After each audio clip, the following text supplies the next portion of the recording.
Olá, pessoal! Sejam muito bem-vindos a mais uma aula da disciplina de Fundamentos.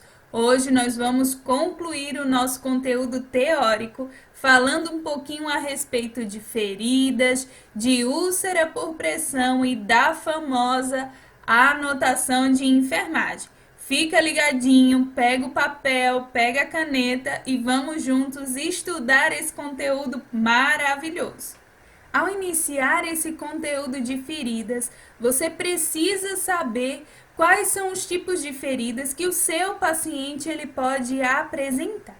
As feridas, elas se dividem em feridas limpas, feridas contaminadas e feridas infectadas. Qual é a diferença delas? Na ferida limpa, nós temos como classificação aquele tipo de ferida que é realizado antes de uma técnica ou depois de uma técnica asséptica. Como assim? Um exemplo clássico disso são as feridas que são feitas dentro do centro cirúrgico. Antes de realizar o corte na pele do paciente, é feita uma asepsia na sua pele. Então, é passado ali clorexidina ou iodo, algum digermante, e a partir da limpeza da pele, depois disso é feito o corte e assim é feita a ferida. O que isso? Isso é bom, professora, para o paciente? É maravilhoso, porque uma ferida feita depois de ter sido realizado técnicas assépticas, essa ferida ela vai ser livre de micro-organismos.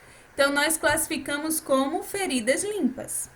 Já as feridas contaminadas são aquelas que são realizadas sem esse processo de asepsia, como por exemplo, você estava na rua, caiu, ralou o joelho. Aonde você ralou o joelho? No meio da rua. A rua é estéril? A rua é limpa? Não. Então a sua ferida provavelmente vai ser uma ferida contaminada, porque o agente que gerou a ferida é um agente que não é estéril e a sua pele também não estava estéril. Então provavelmente sua ferida vai ter micro-organismos morando nela. Já a ferida infectada é aquela ferida que apresenta a presença de pus, de secreção. Para que uma ferida ela apresente pus, há necessidade de ter bactérias. É por isso que a gente fala que é uma ferida infectada.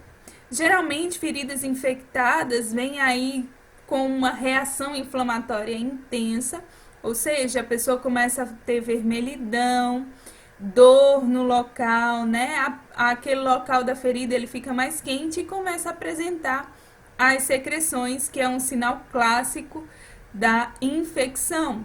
Além disso, por conta de uma ferida infectada, a pessoa pode também apresentar um episódio de febre. Febre é um sinal de infecção, é um sinal de bactérias se multiplicando. O corpo faz febre, como eu já expliquei para vocês na aula de sinais vitais, para que ocorra vasodilatação dos nossos vasos sanguíneos e que o coração comece a bombear sangue mais rápido para o local. No sangue nós temos os anticorpos e eles conseguem assim chegar mais rápido para o local onde está ocorrendo a invasão pelas bactérias, que nesse caso é a ferida. Então nós temos 3 tipos de feridas. Feridas limpas, aquelas que são realizadas, por exemplo, dentro de um centro cirúrgico. Feridas contaminadas, aquelas que são realizadas por agentes que não são limpos, como você estava na rua e caiu, ou um cachorro te mordeu, também é considerado contaminado. E as feridas infectadas são aquelas que apresentam a pus e também a presença de bactéria, podendo ter aí até uma ação generalizada, outros sintomas pelo corpo.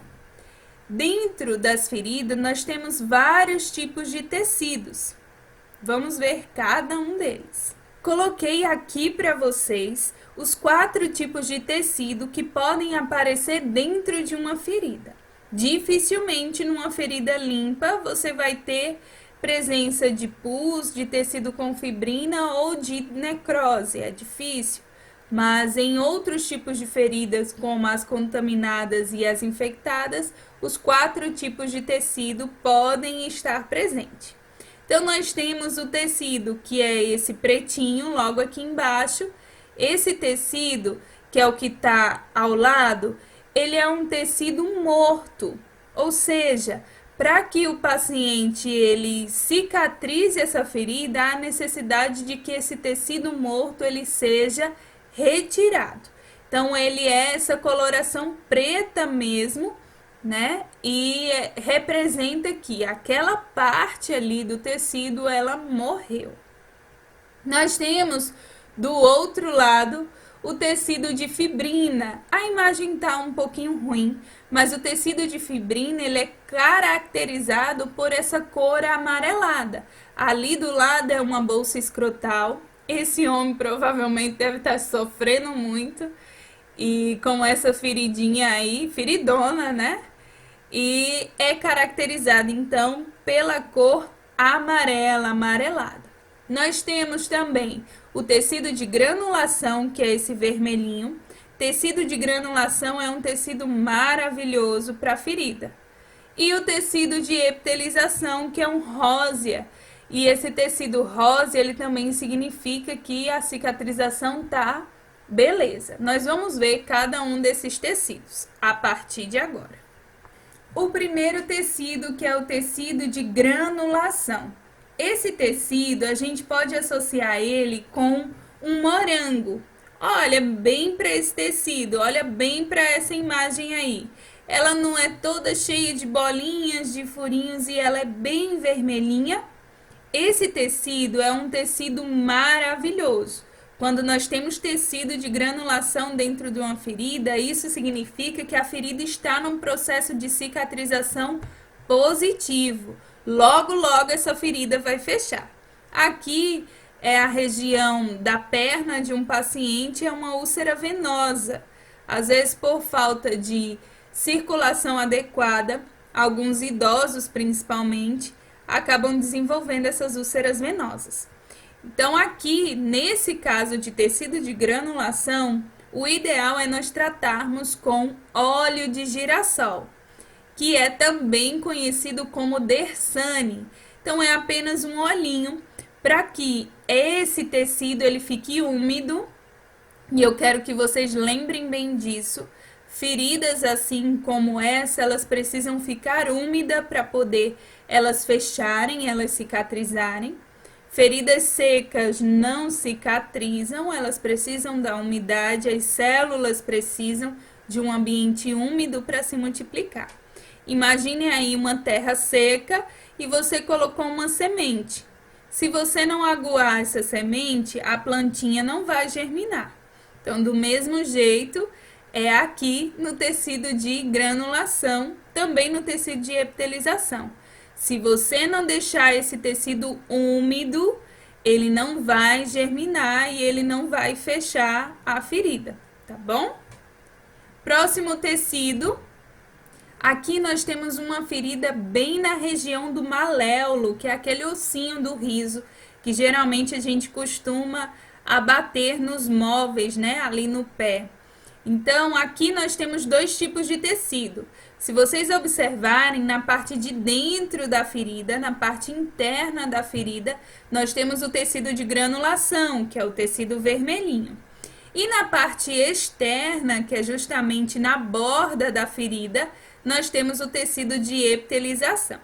O interessante desse tecido de epitelização é que ele vai enforcando mesmo o tecido de granulação. Então, aqui, se a gente fosse imaginar, o correto seria, tá ali a bolinha, o tecido de epitelização, ele vem e fechou tudo.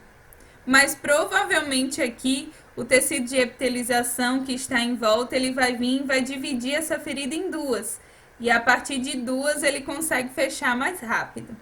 É assim que o nosso corpo funciona.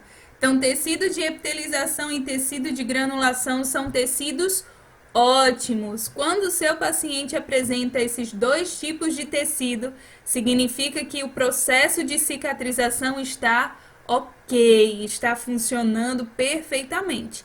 A única coisa que você tem que fazer é lava com soro fisiológico e passa óleo de girassol Dersane. Se necessário, você fecha, se não, você deixa o curativo aberto.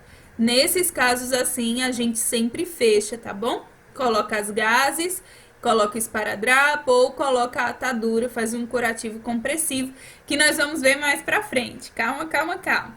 Agora, quero que vocês saibam, tecido de granulação e de epitelização. Primeiro, granulação é o tecido vermelho, epitelização é o tecido rósea. Nos dois eu coloco óleo de girassol. O próximo é a fibrina. Gente, o tecido de fibrina, ele também é chamado de tecido esfacelar. Esse tecido é um tecido amarelado, como eu mostrei para vocês lá na primeira imagem.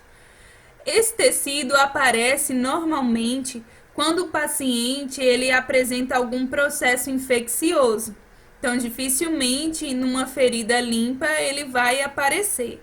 Quando fibrina aparece, significa que há presença de bactérias dentro dessa ferida e que provavelmente, se você não tratar essa ferida, ela vai aumentar de tamanho, podendo essa bactéria achar uma corrente, uma veia e ir para a corrente sanguínea e o seu paciente morrer de choque séptico. Então, nessas feridas há um cuidado maior. E aqui o tratamento também é um tratamento medicamentoso no sentido não apenas de hidratar a ferida, como é o caso da granulação e da epitelização, mas aqui a gente trata algumas vezes com antibióticos tópicos, como a rifocina, né? E alguns tecidos que ajudam para que, ou alguns medicamentos que ajudam para que esse tecido de fibrina ele possa se soltar da ferida. Enquanto esse tecido de fibrina ele fica por cima da ferida, a ferida não cicatriza, gente. Então, a necessidade mesmo dele ir saindo, de você conseguir retirar, para que aquele tecido de granulação que está por baixo, o tecido vermelhinho que está por baixo, ele possa começar a se multiplicar, respirar e fechar a ferida. Então, tecido de fibrina é um ponto negativo. Se a ferida do seu paciente apresenta esse tipo de tecido, você precisa ter um cuidado maior, porque essa ferida pode aumentar.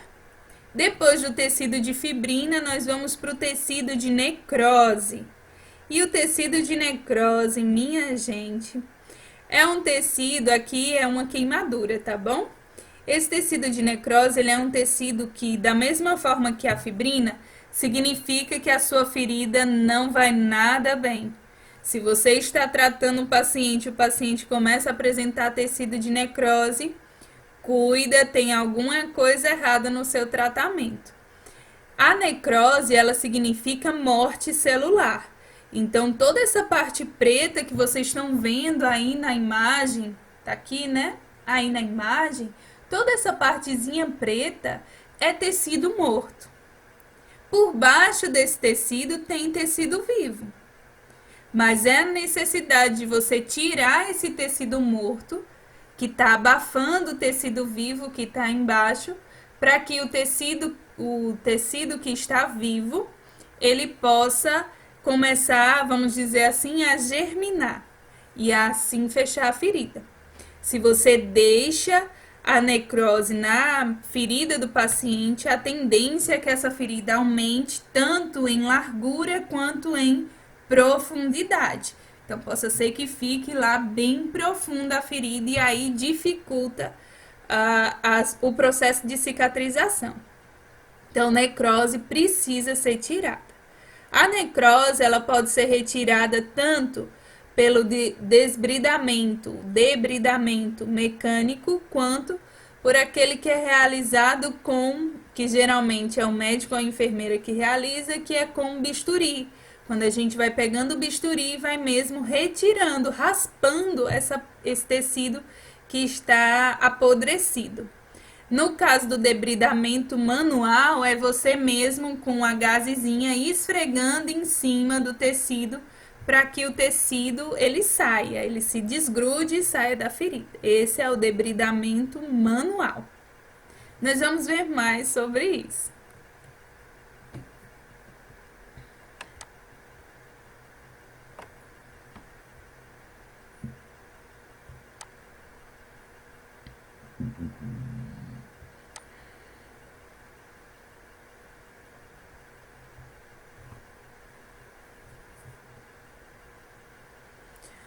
Os curativos dentro de cada tipo de ferida vai ser diferente. Se a minha ferida ela for uma ferida limpa, por exemplo, normalmente nós utilizamos um curativo aberto. Se é uma ferida infectada ou uma ferida contaminada, ou dependendo da aplicação de medicamentos que eu vou colocar naquela ferida, ou como aquela ferida se apresenta, a profundidade da ferida, aí eu vou ter um curativo ou oclusivo ou compressivo. Então vamos lá. O curativo aberto, como é que funciona esse curativo? Esse curativo, gente, nada mais é do que você fazer a limpeza da ferida e deixar ela aberta. Então, na verdade, você não faz curativo nenhum, você faz apenas a limpeza. Um exemplo disso é os pontos. Quando a gente tem sutura, quando o paciente tem sutura, a gente só limpa os pontos com soro e depois disso o paciente fica com os pontos abertos mesmo. Não, você não faz nenhum curativo por cima, tá bom? Só faz curativo assim que ele sai do centro cirúrgico, ele sai com curativo, porque é um protocolo que deve ser seguido. Ele sai com curativo. Mas depois que você realiza a primeira limpeza, após ele ter saído do centro cirúrgico, aí não faz mais, ele fica sem curativo. Lembrando que em pontos, em sutura, a gente não utiliza pomada, a gente não precisa utilizar álcool, tá bom? É só mesmo o sorinho, o soro fisiológico, a gente faz a limpeza com a gazezinha. E essa parte da limpeza a gente vai ver na aula prática. Então, o curativo fica aberto. Professora, por que não coloca pomada? As pomadas, geralmente, elas são glicerinadas.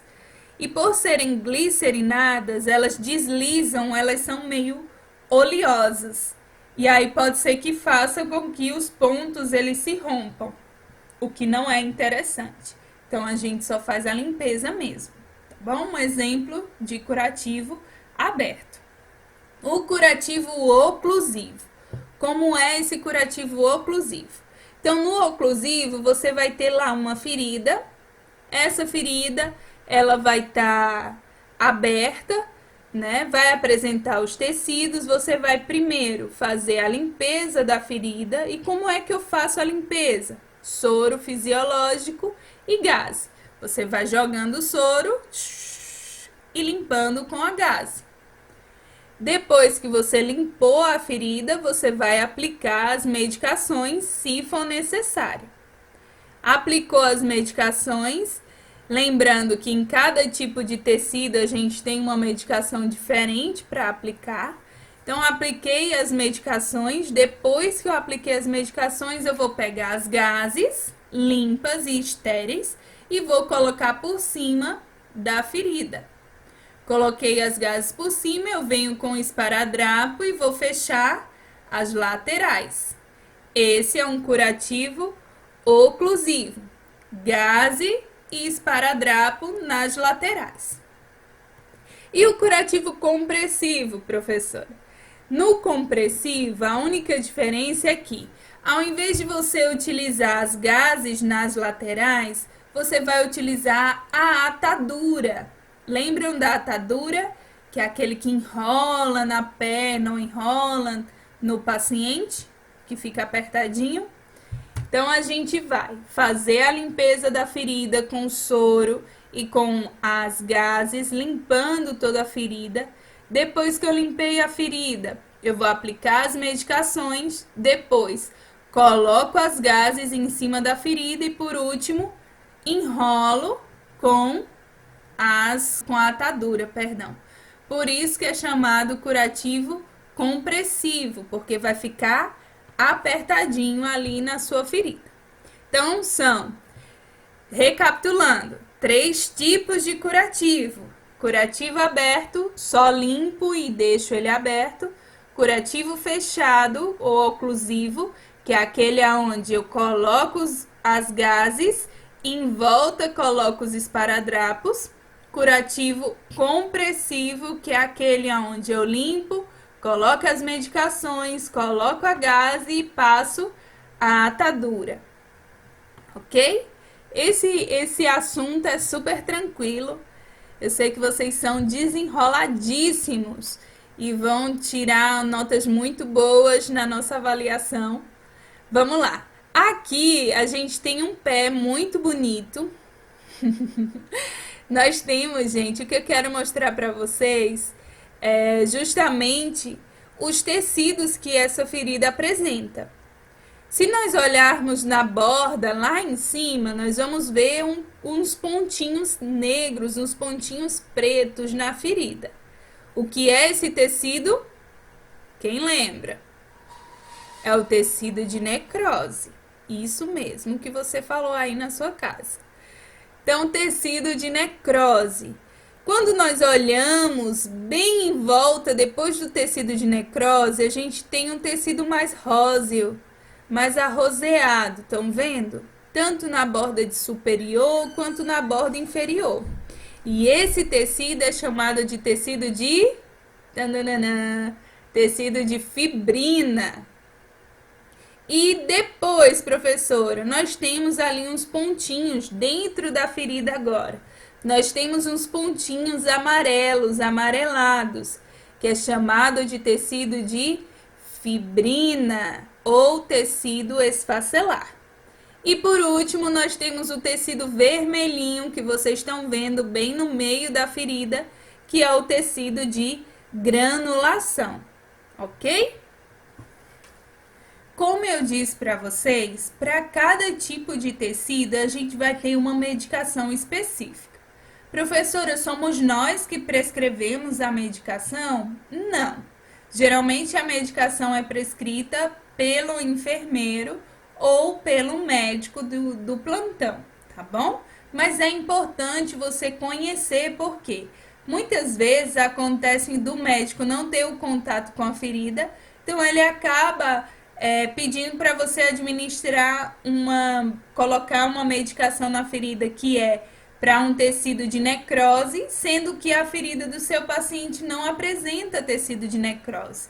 Então, quando você conhece as medicações, você sabe o que é certo e o que é errado. E quem ganha com isso? O seu paciente. Então, nós temos algumas medicações utilizadas. A primeira são os alginatos. Os alginatos não são medicações utilizadas pelo SUS, tá bom? Por quê? São produtos que são feitos a partir de algas marinhas. Então, são produtos muito caros. Porém, quando a gente faz um curativo fechado de alginatos, aquelas feridas que estão cheias de pus, elas começam a cicatrizar rapidamente. Então, alginatos, eles são derivados das algas marinhas e indicado para feridas que contêm pus, que é chamado de exudato. Já o carvão ativado. O carvão ativado, ele é indicado para aquelas feridas que estão com cheiro ruim. Geralmente, feridas que têm pus, elas têm um cheirinho meio ruim, um cheirinho de chulé misturado com bactéria, misturado com coisa podre, um cheiro maravilhoso. Então, essas feridas a gente utiliza o carvão ativado como uma forma de diminuir mesmo o mau cheiro, até para que o paciente ele consiga ficar mais tempo com um curativo. Geralmente fica tanto mau cheiro que a gente tem que ficar fazendo curativo várias vezes durante o dia. Temos os hidrocoloides. Esses hidrocoloides, eles são impermeáveis à água. Ou seja, eles ajudam na questão das bactérias, porque as bactérias, elas, ao entrar em contato com o hidrocoloide, elas acabam morrendo.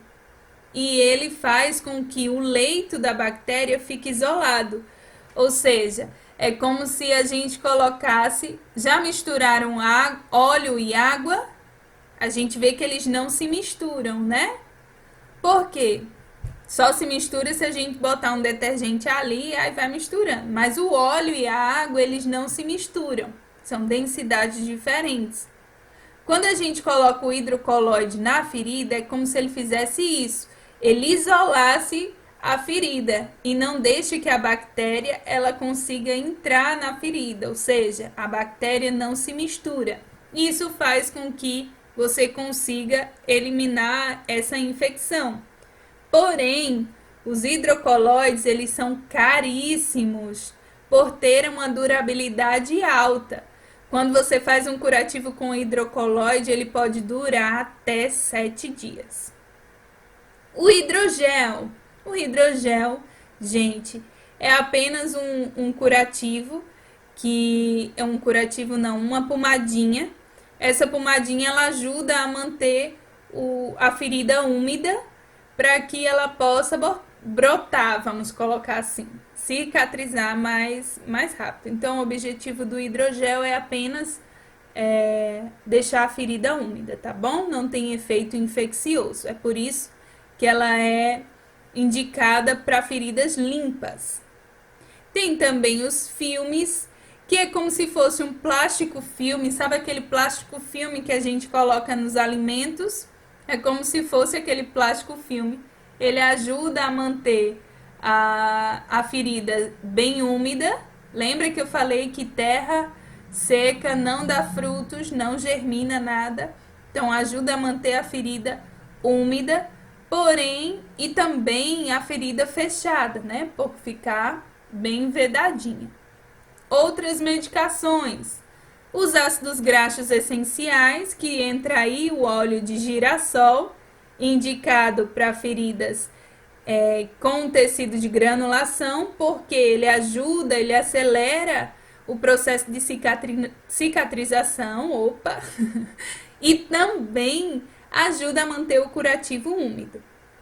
Tem os antissépticos, como a rifocina, que são utilizados para matar mesmo micro-organismos, fazendo com que os micro-organismos morram e a sua ferida ela consiga cicatrizar.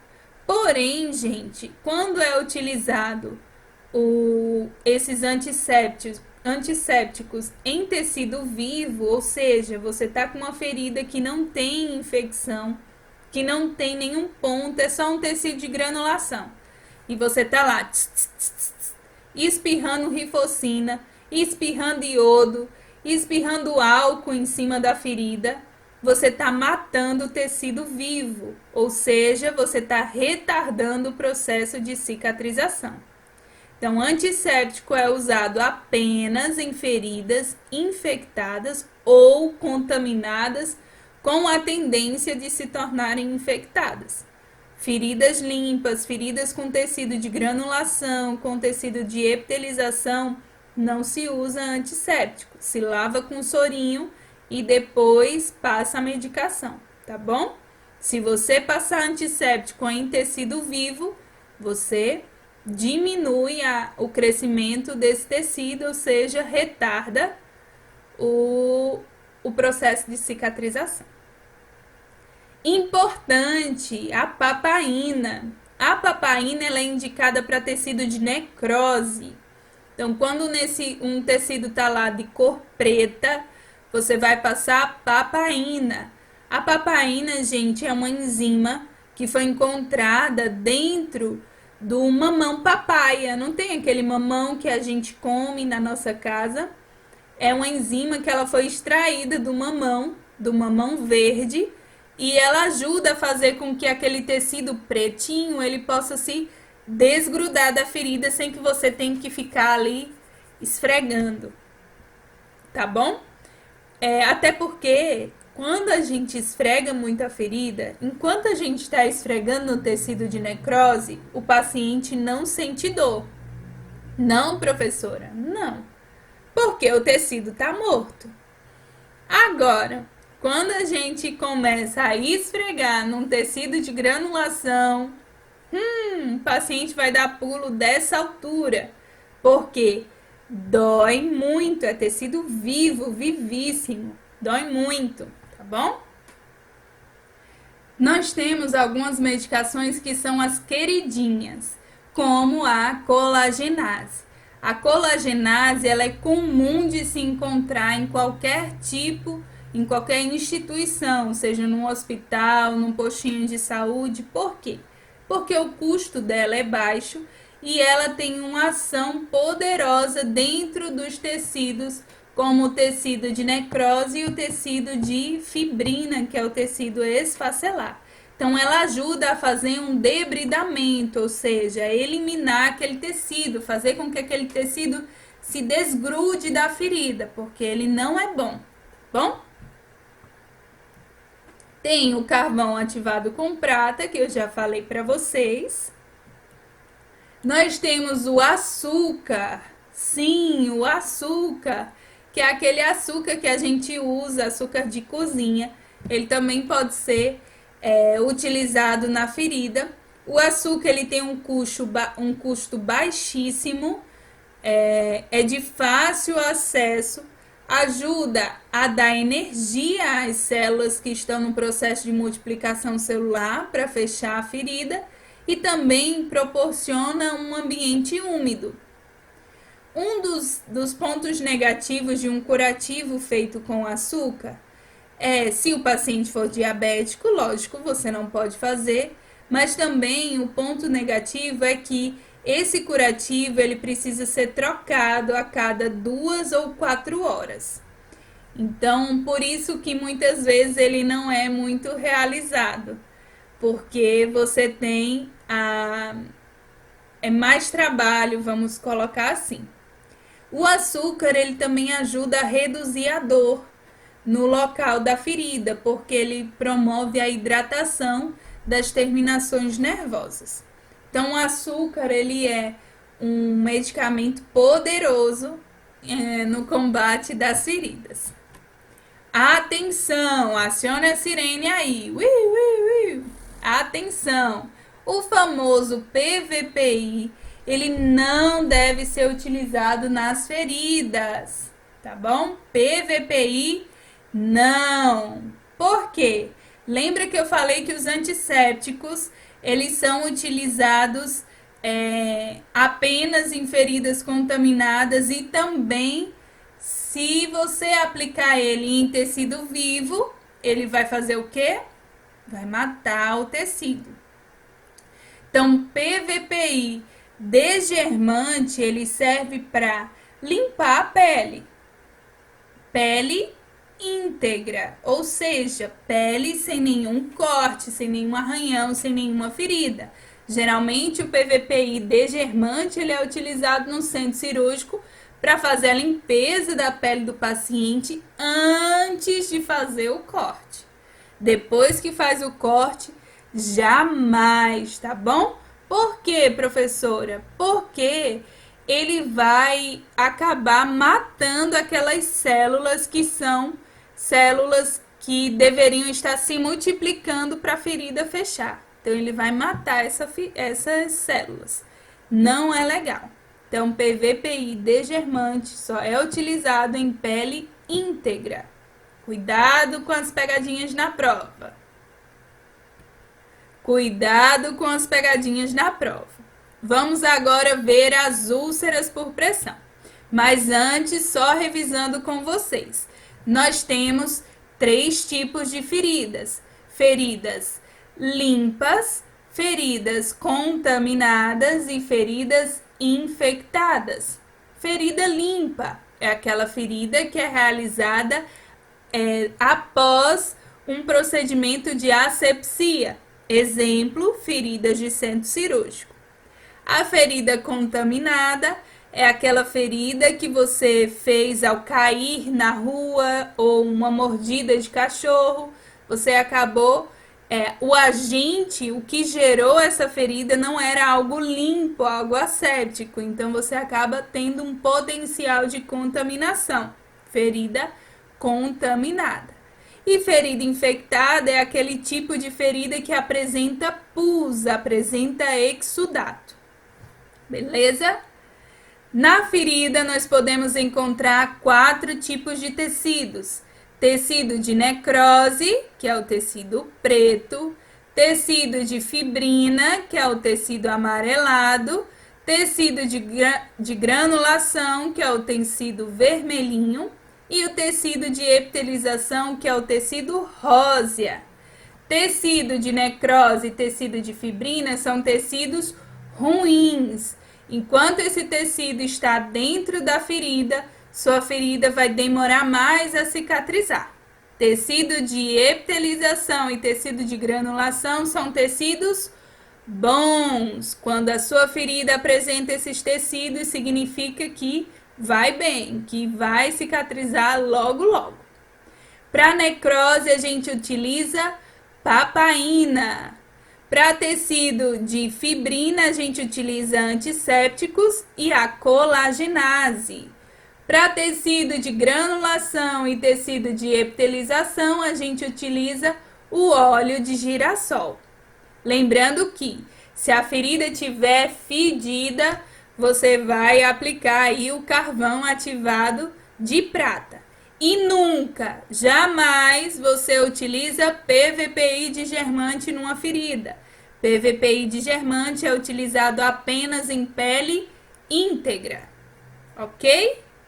Vamos agora para as úlceras. As úlceras por pressão.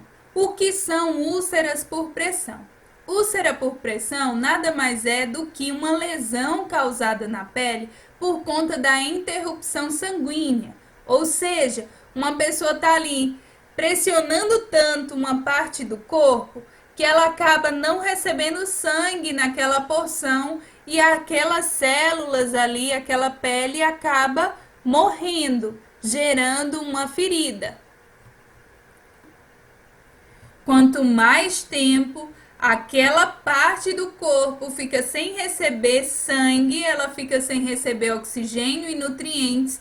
Quanto mais tempo isso acontece, mais a ferida vai aumentar, a ferida vai se tornar maior. Primeiramente, a gente precisa entender que a nossa pele ela tem camadas. Nós temos a epiderme, que é essa partezinha superficial, onde a gente tem os pelinhos, né? E alguns poros, a gente consegue observar na parte da epiderme, que é essa primeira camada da pele. Depois da epiderme, nós temos a derme, e é na derme onde se apresenta as glândulas, como a glândula sudorípara e a glândula sebácea.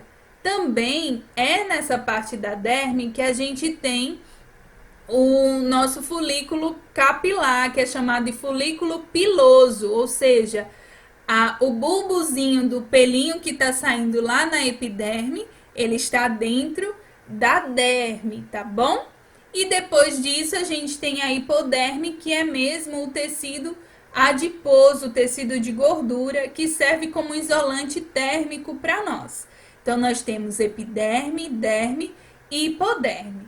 Algumas vezes, as feridas elas podem estar apenas na derme e na epiderme, outras vezes apenas na epiderme, e algumas vezes elas chegam a abrir tanto que consome todas as partes da pele, chega ao tecido muscular e até mesmo ao tecido ósseo, dependendo do tipo de úlcera por pressão.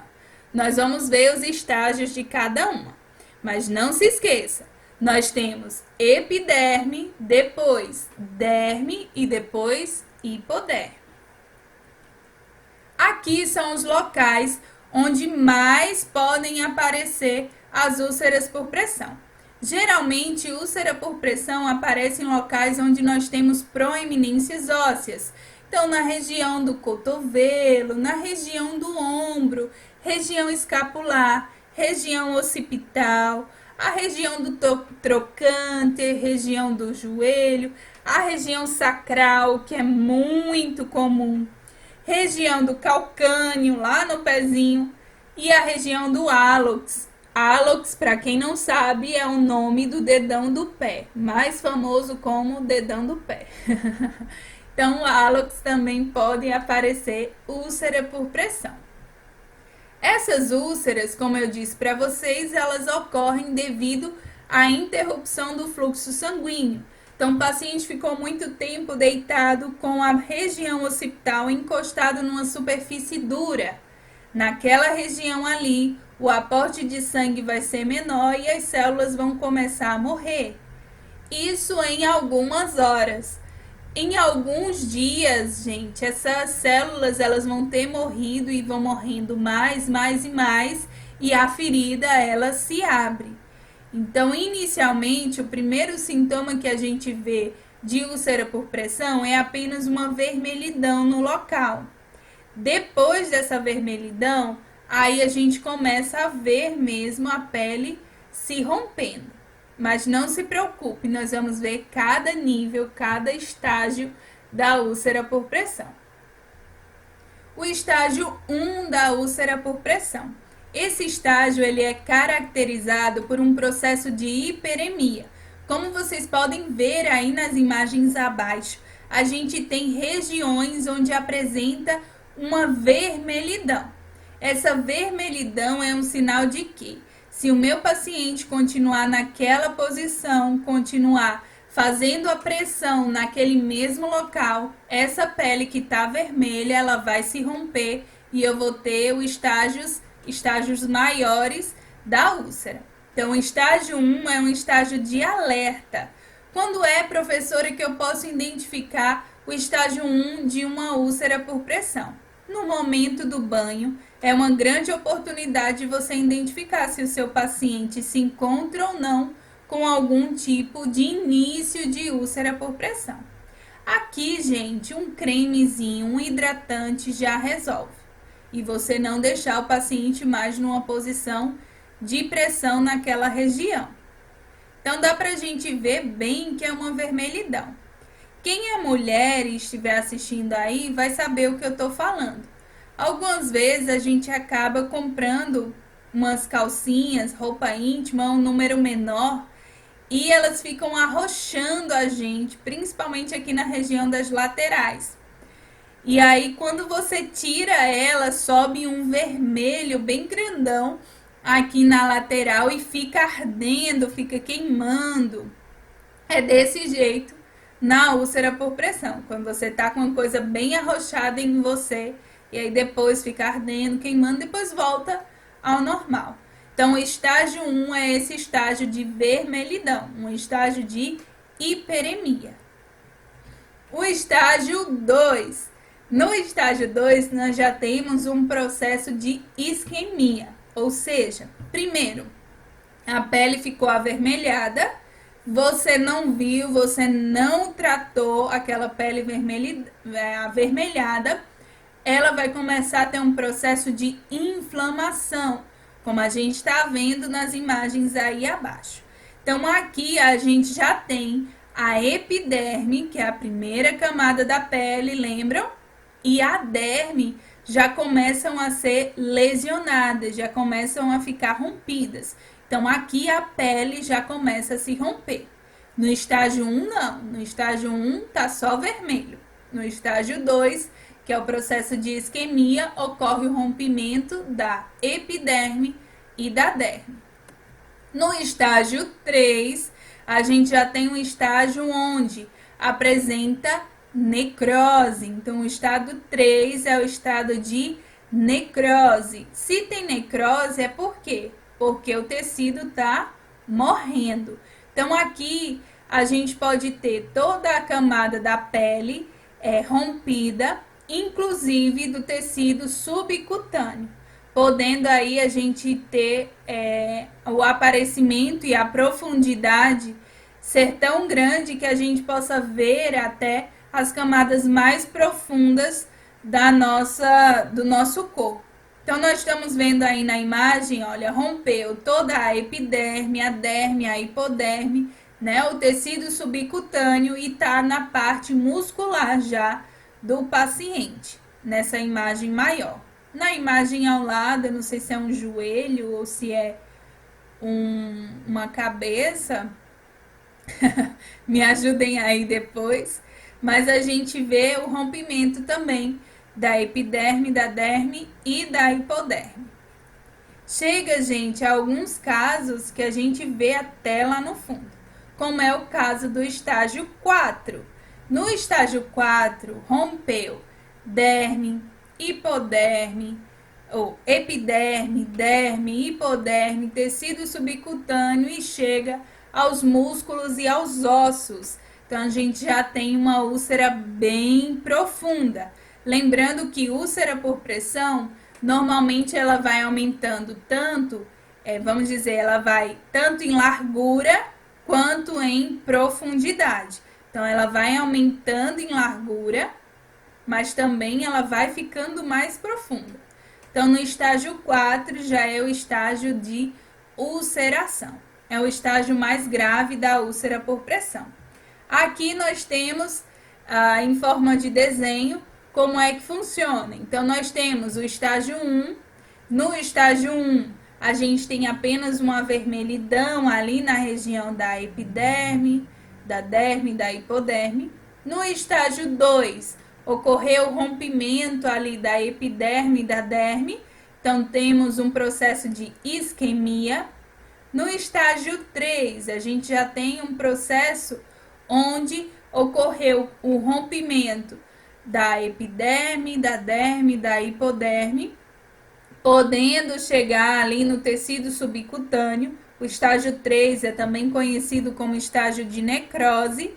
E o estágio 4, que é quando a gente tem um processo de ulceração mesmo. E aí aqui pode atingir até a região muscular e como está aí na imagem, essa parte branquinha é o tecido ósseo. Então pode chegar até o tecido ósseo.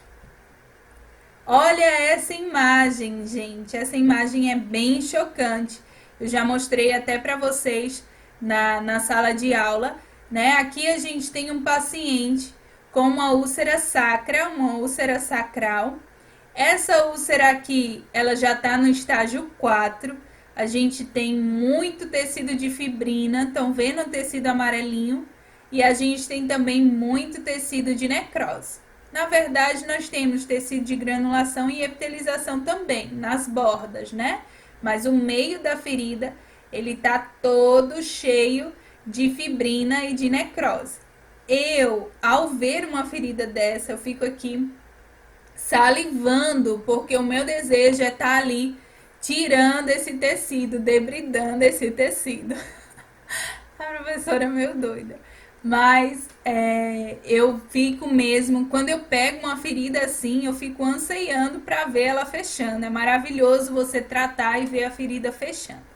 Aqui embaixo a gente tem um pé, que também é um processo aí nesse caso é o estágio 3, a gente ainda não tem uma ulceração, mas está chegando até o tecido subcutâneo, com presença de infecção, que é o caso do tecido de fibrina, que dá para a gente visualizar bem direitinho. Nessa, gente, ferida da escara, né, da úlcera sacral, a gente tem o tamanho dela. Estão vendo uma folha de papel ofício ao lado? É o tamanho da ferida. Então, do tamanho que ela é de largura, provavelmente ela vai estar de fundura, vamos colocar assim. E aí você vai ver que às vezes até sua mão inteira cabe dentro de uma ferida como essa. Quais os cuidados, professora, para que o meu paciente ele não passe de um estágio para outro pior? Os cuidados, o primeiro cuidado para evitar a úlcera por pressão ou para que o seu paciente não aumente a gravidade da úlcera que ele apresenta, um dos primeiros cuidados é a mudança de decúbito de 2 em 2 horas. É obrigatório? Yes, é obrigatório. Colocar travesseiros nas regiões onde a gente tem proeminência óssea, fazer alguns exercícios, né? Movimentar o paciente para aumentar a circulação, manter uma alimentação rica em vitaminas e em proteínas. As proteínas ajudam na cicatrização. Manter o paciente bem hidratado, passar óleo de girassol ou cremes, né, na pele para evitar o ressecamento e a abertura da epiderme, assim evitando as úlceras por pressão. Caso ele tenha já úlcera, a gente faz curativos diários ou sempre que necessário. Sempre estar atento aos exames realizados pelo paciente, porque pode ser que na sua ferida ainda não tenha nenhuma presença de pus, de tecido de fibrina, mas no exame de sangue há a presença de bactérias. Então você precisa ter um cuidado redobrado, proporcionar o acolchoamento nas áreas de maior pressão, que é a questão de você colocar mesmo as almofadinhas na região de proeminência óssea, né? E nas saliências ósseas a gente protege com materiais moles, que é a mesma coisa que eu falei lá em cima. Que é aquilo que eu falei ali no ponto anterior. Lembrando que também pode ser utilizado aquele colchão, que é chamado de colchão casca de ovo. Ele também é muito importante na prevenção de úlcera por pressão. Ou colchão pneumático, que é aqueles colchões de ar. E também os colchões que são à base de água. Eles também podem ser utilizados como prevenção para úlcera por pressão. Recapitulando, úlcera por pressão é quando a gente tem um aumento de pressão em um local e isso faz com que o aporte sanguíneo fique diminuído.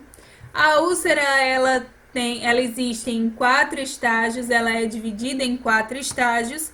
Primeiro estágio é o estágio de hiperemia, onde há a presença apenas de vermelhidão no local.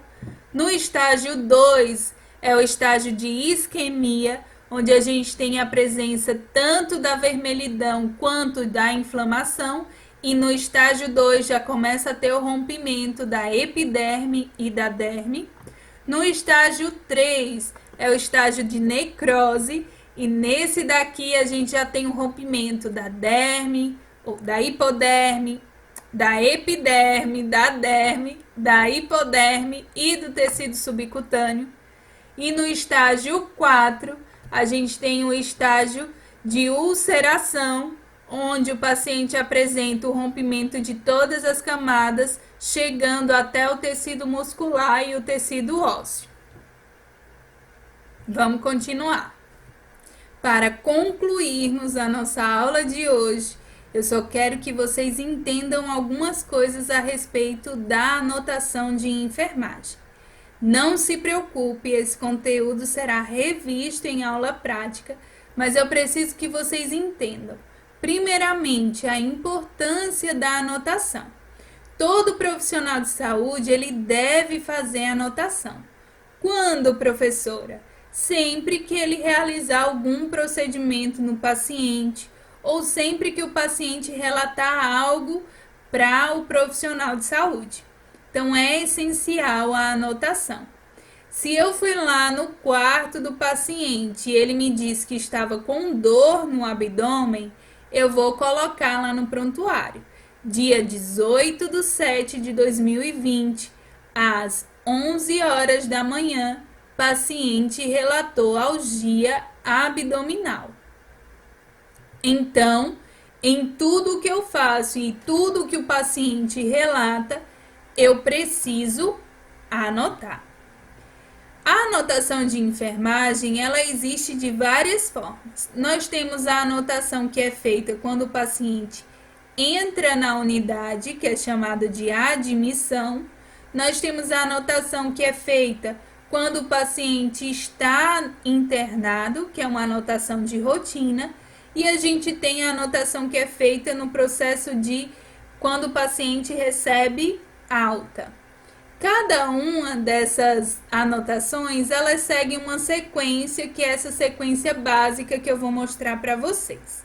Então, primeiro, a gente sempre inicia a anotação com a hora e a data. Então, a gente começa dia 18/7/2020, às 11 horas da manhã. Depois disso, os dados do paciente, o nome dele, né? Por exemplo, seu João Rodrigues, se ele está acompanhado da sua esposa. E aonde ele se encontra? Se ele se encontra no leito, se ele está acamado, se ele está deambulando, tá bom? Ou se ele está numa cadeira apenas tomando soro, então a gente vai colocar o local onde ele está. Então, recapitulando, a anotação de enfermagem a gente sempre inicia com data e hora, depois os dados, as informações pessoais do paciente, o nome do paciente, né? Se o paciente está acompanhado.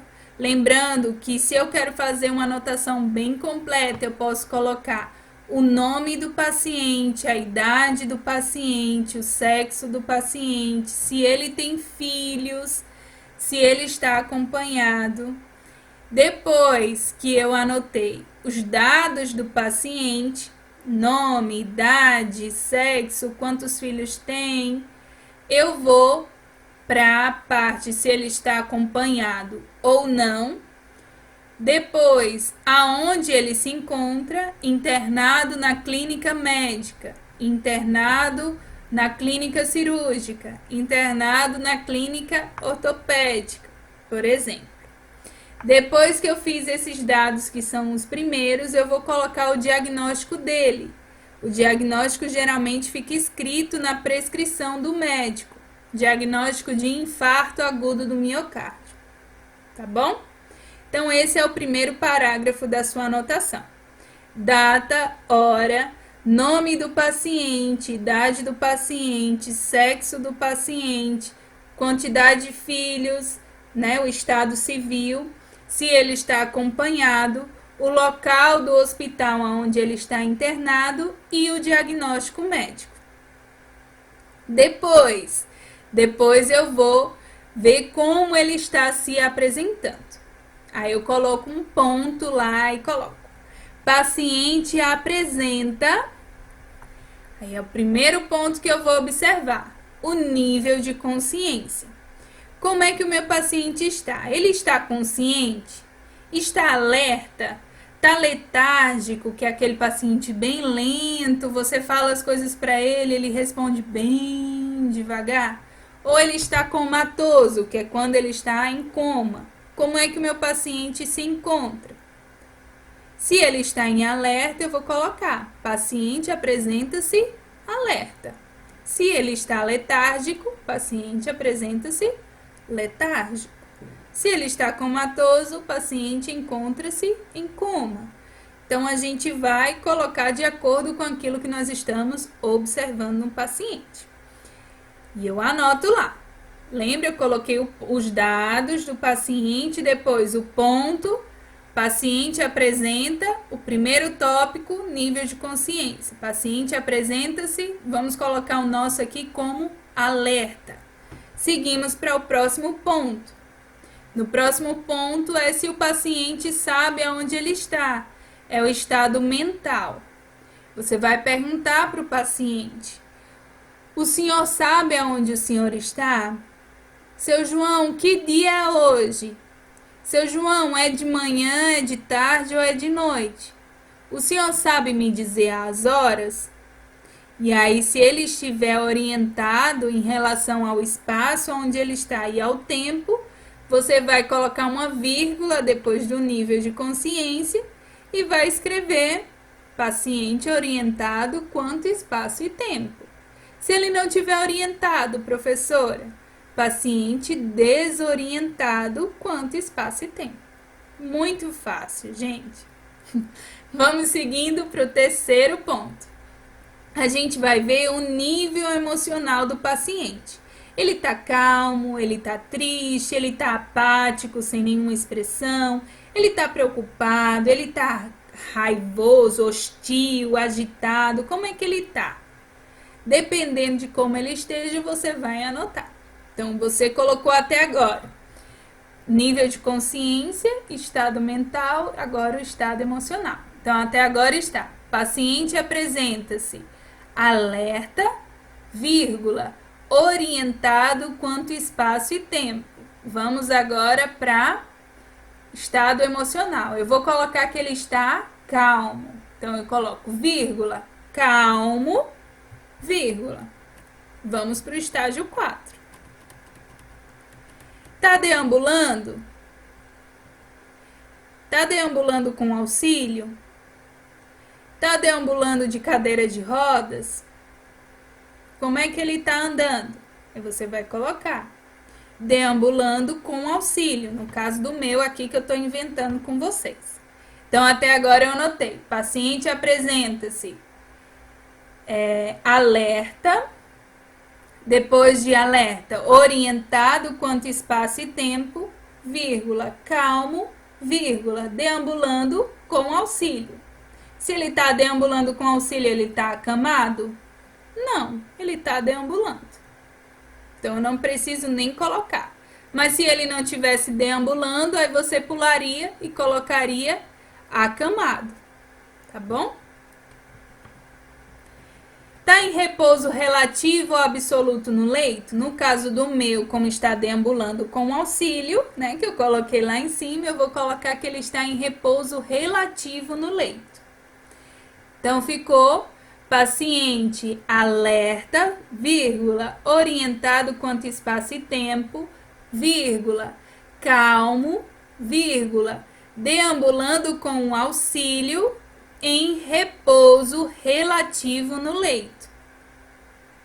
Aí você vai perguntar para o paciente, vamos para o 7º ponto. O senhor está dormindo bem à noite? Ele vai dizer se sim ou se não. Se ele disser que não está dormindo bem à noite, você vai perguntar por quê. Então, eu fui lá, perguntei, seu João, o senhor está dormindo bem à noite? Ele disse, tô, minha filha, durmo até o olho abrir. Então, eu vou colocar lá, paciente relatou estar dormindo bem à noite. Você vai anotar aquilo que o paciente disse. Então, ficou, recapitulando. Primeiro, paciente alerta, paciente apresenta-se alerta, vírgula, orientado quanto espaço e tempo, vírgula, calmo, vírgula, deambulando com auxílio, vírgula, em repouso relativo no leito, relatando dormir bem à noite. Beleza? Fechamos mais um parágrafo da nossa anotação. Vamos para o próximo. No próximo, nós vamos observar aquilo que tem no meu paciente, ou seja, se tem dreno, se tem algum dispositivo, se tem catéter, se tem sonda, a gente vai observar. No caso do seu João, ele vai ter um acesso venoso no membro superior direito. Então, eu vou anotar. Fechei o primeiro parágrafo, ok? O segundo, perdão. Vou para o terceiro parágrafo. Vamos lá.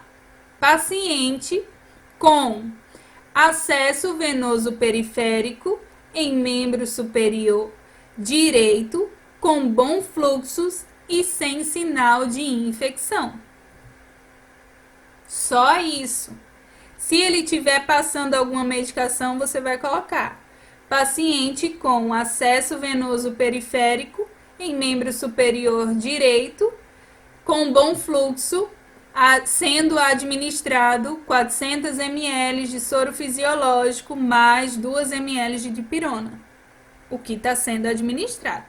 Como é que eu vou saber isso, professora? Você vai observar no paciente. Depois que eu coloquei aquilo que ele tem, eu preciso perguntar a ele, antes do sinal 9, se ele tem algum tipo de dor, tá bom? Então, eu pergunto a ele, o senhor está sentindo dor em algum local? E ele vai dizer.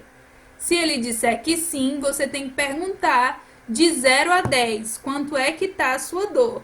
E ele vai responder. Lembra que a dor é o 5º sinal vital?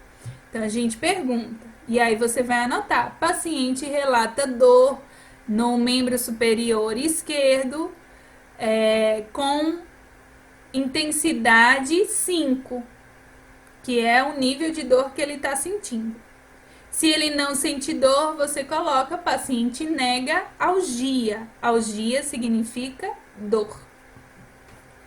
Então, depois que eu anotei o que ele tem, certo? Que é um acesso venoso no membro superior direito, com bom fluxo, sem sinal de infecção. Relata dor, algia em membro superior esquerdo, com intenção 5. Eu vou ver se ele tem algum tipo de ferida, se ele tá com alguma lesão. Se ele não tem, eu não preciso anotar. Posso pular isso aqui, o 9, tá bom? A questão da dor eu coloquei aqui. Depois, o senhor tá comendo, seu João? Como é que tá a sua alimentação? Tá aceitando bem a dieta? Ah, minha filha, eu tô comendo melhor do que eu comi em casa. Ou não, eu não consigo comer comida do hospital. Então você vai colocar. Paciente relata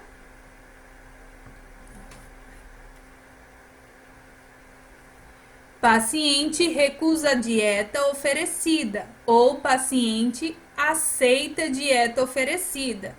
Se o paciente está em jejum porque ele vai para o centro cirúrgico, por exemplo, aí você vai colocar: paciente encontra-se em jejum devido cirurgia marcada. Ponto. Tá bom? Por último, a gente vai perguntar ao seu João, ao paciente, se ele está fazendo xixi e cocô. Então, a eliminação vesical e eliminação intestinal.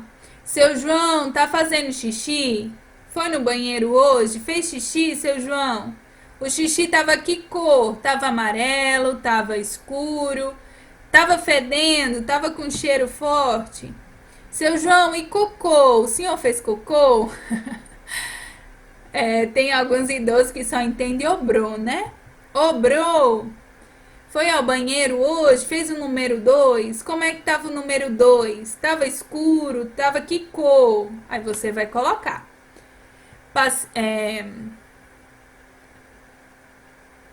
Eliminação vesical presente, de coloração amarelo clara, sem cheiro.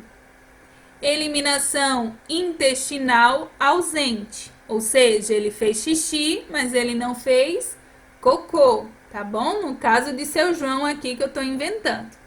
Se seu João tivesse feito xixi e cocô, eu poderia colocar apenas assim: eliminação fisiológica presente. Ponto. Somente isso. Mas aqui, como ele fez xixi e não fez cocô, aí eu coloco xixi presente, eliminação vesical presente e eliminação intestinal ausente. Depois que eu fiz isso, eu escrevo a seguinte frase: segue aos cuidados da equipe de enfermagem. Assino e coloco o meu corém. Então vamos ver como ficou? Ficou lá, dia 18/7/2020, deixa eu voltar aqui para vocês.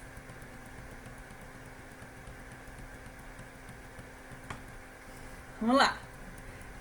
Vamos lá. Cadê? Volta, coisa. Dia 18/7/2020, às 11 horas, seu João Rodrigues, de 53 anos, casado, 2 filhos, acompanhado da sua esposa, na clínica médica, com diagnóstico de infarto agudo do miocárdio. Ponto. Primeiro parágrafo, dados pessoais. Vamos para o segundo parágrafo. Aquilo que o paciente apresenta.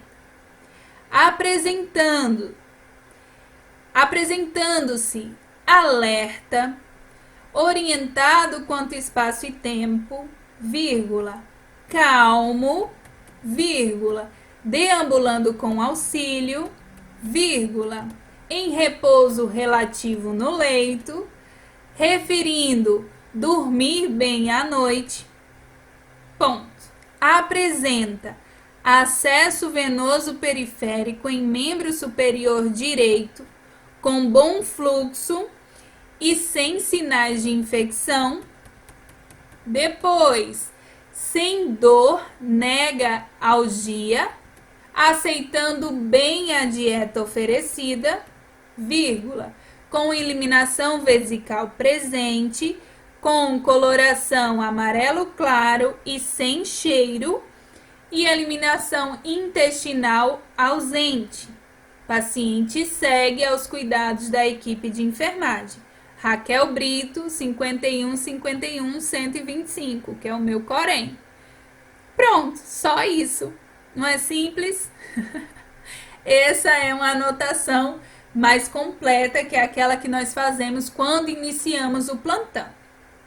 Depois que nós fizemos essa anotação, como eu disse para vocês, tudo aquilo que a gente for fazer no paciente, a gente vai precisar anotar. Eu coloquei aqui alguns exemplos, olha só. A anotação simples, tá bom? Dia 16/8/2016, às 10 horas, refere dor de intensidade 4. Deixa eu baixar aqui a minha imagem, subir, perdão. Comunico à enfermeira Raquel, que avalia e orienta a administrar 500 mg de dipirona, 40 gotas por via oral, conforme prescrição médica, se necessário. Olha a outra. Às 11 horas, refere dor 0 após a administração de dipirona.